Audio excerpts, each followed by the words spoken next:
حالتی خوشتر مرا از سر به قد یار نیست.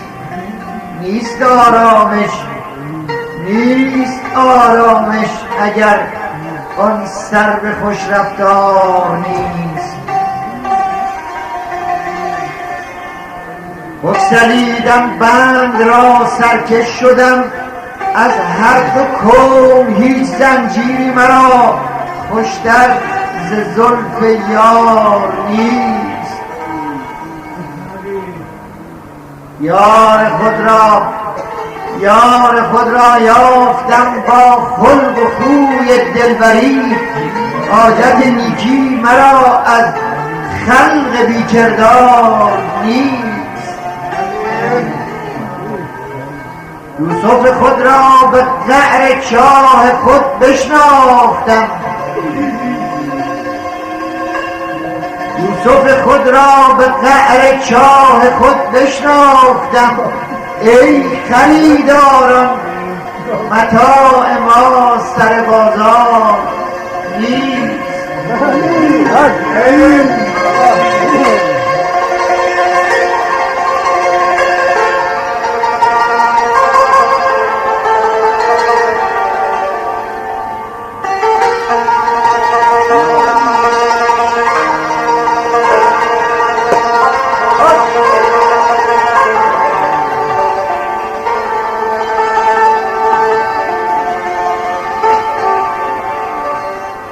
تا نباشی اهل دل دوری تو از اسرار ما، حال را گنجایش اندر قالب گفتار نیست.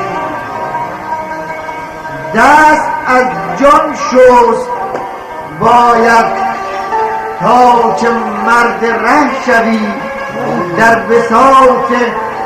بساط عاشقان هر عاقلی را بار نیست.